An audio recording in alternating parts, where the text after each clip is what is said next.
Il-mulej ma'kom. U miegħek ukoll. Qari mill-Evanġelju skont San Luqa. Glorja lilek mulej. F'dak iż-żmien il-mulej qabbad 72 oħra u bagħthom tnejn qablu f'kull belt u post fejn kien se jmuru u għalilhom il-ħsad u kbir tas-sew imma l-ħaddiema ftit. Itolbu mela sit ħsad biex jibgħat ħaddiema l-ħsad tiegħu. Morru, araw qiegħed nibgħatkom bħal ħrief qalb lil bub. Teħdux magħkom la but la ħorġa naqas qrieq u fi triq isselmu l-ħadd.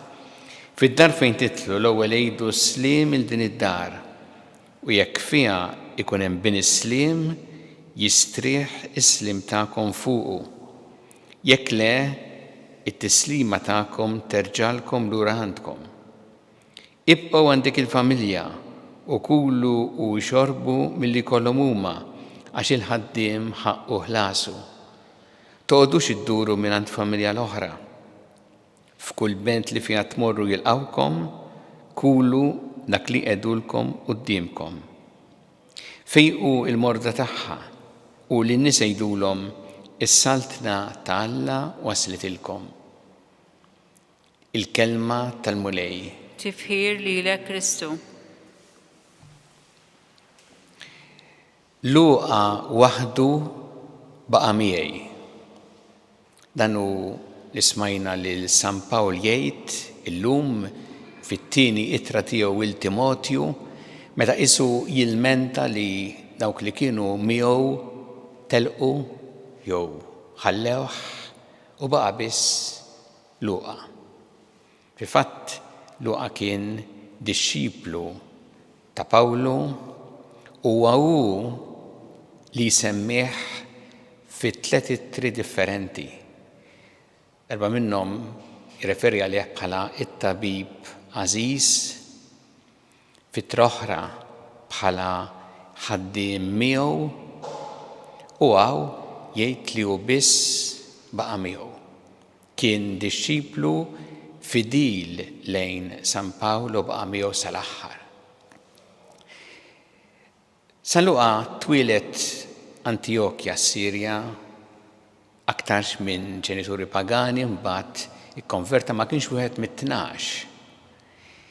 U sar jaf il-Ġesu permezz ta' oħrajn, permezz ta' San Pawl u permezz ta' oħrajn. Kif hu stess jgħid fl-Evanġelju fil-bidu tiegħu meta jispjega kif hu ġabar frakkont wieħed il-ġrajiet li seħħew u jgħid kif għaddewhom lilna sa mill-bidu dawk li rawhom bajnejhom stess u saru ministri tal-kelma. U għalhekk hu l-Evanġelju tiegħu huwa mibni fuq dak li sema minn dawn l-esperjenzi differenti u nafu kemm l-Evanġelju tiegħu għandu messaġġ sabiħ u wkoll għandu qisu t-tieni volum tiegħu San Luqa fl-Atti tal-Apostli fejn imbagħad ifisser anke l-ħajja tal-Knisja fil-bidu tagħha speċjalment il-ministeru ta' Pietru u ta' Pawlu. Huwa interessanti li nħarsu lejn l-Evanġelju ta' San Luqa għax naraw anki karatteristiċi partikolari sbieħ dan l-Evanġelju tiegħu li mbagħad anki jirriflettu fuqu bħala dixxiplu ta' Ġesu. San Luqa fl-Evanġelju jenfasizza ħafna it-talb. Juri lil Ġesu jitlob f'mumenti differenti tal-ħajja tiegħu u lil Ġesu wkoll jgħallem id-dixxipli jitolbu. Bħalma mbagħad anke fl-Atti tal-Apostli għandna il-komunità tal-bidu nisranija miġbura fit-talb ukoll. Hemm l-enfasi fuq it-talb. San Luqa wkoll li semmi bimħabba kbira l-attenzjoni lejn il-fqar u kif Ġesu ġie għal kulħadd imma bimħabba speċjali ġifieri b'attenzjoni partikolari lil-fqar u l-emarġinati fis-soċjetà. Dawk li s-soċjetà ma kienx tistma' u kienet twarrab fil-ġenb. Ġesu għamel din l-għażla u ried ukoll li d-dixxipli jagħmlu din l-għażla favur il-fqar. u San Luqa huwa l-Evanġelju fejn juri tassew dil-għażla. Huwa wkoll l-Evanġelju li jagħti prominenza lil Marija, speċjalment Marija fit-tħabbira li kellha mill-Anġlu Gabriel, u mbagħad Marija li tmur għand Elisabetta, u anki Marija li tagħmel dak l-innu sabiħ tal-Magnificat, innu ta' tifħir lill-Alla li baqa' innu tassew importanti anke fil-ħajja tal-Knisja.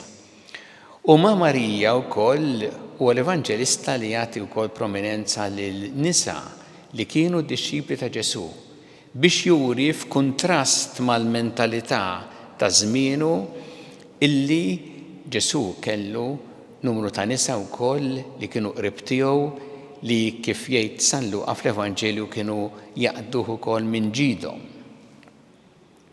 Huwa wkoll l-Evanġelju tal-ħniena ta' Alla. Hemm enfasi partikolari fuq il-ħniena ta' Alla. Bħalma tgħid Marija fil-Magnificat il-ħniena tiegħu tinfirex f'kull żmien fuq dawk li jibżgħu minnu. U naraw f'San Luqa parabboli sbieħ ħafna nisibuhom fl-Evanġelju tiegħu biss bħal parabola ta' liben il-ħali u tan-naġa l-mitlufa li juru lil Alla kollu mħabba u ħniena li jistenna lil midneb anzi jmur anki jfittex lil midneb biex irreġgħu lura leħ. U anki tas-Samaritan it-tajjeb, il-parabola li turina l-imħabba ta' Alla lejna u kif minna wkoll Alla jixtieq li aħna nkunu mimlija imħabba u kompassjoni lejn l-oħrajn, speċjalment il dawk li huma fil-bżonn, fl-aktar bżonn. U għalhekk naraw dawn il-karatteristiċi sbieħ tal-Evanġelju ta' San Luqa li juru anki kif hu kien dixxiplu li mexa wara Ġesu anki mill-aħbar li waslet lilu u lilna jagħmlilna din l-istedina bħalma jagħmel illum fl-Evanġelju tiegħu li għandna kif qrajna, jagħmlilna din l-istedina biex aħna nkunu dixxipli ta' Ġesu, nimxu warajh, fih insibu tassew dak li jimla il-qalbna il-mulej għani fil-ħniena. Nitolbuh illum il-mulej din il-grazzja li aħna nieħdu l-eżempju ta' San Luqa biex inkunu dixxipli tal-mulej, nintlew bl-imħabba tiegħu u inwasslu wkoll bl-istess impenn u ġenerożità ta' San Luqa nwasslu wkoll din l-aħbar it-tajba lill-oħrajn.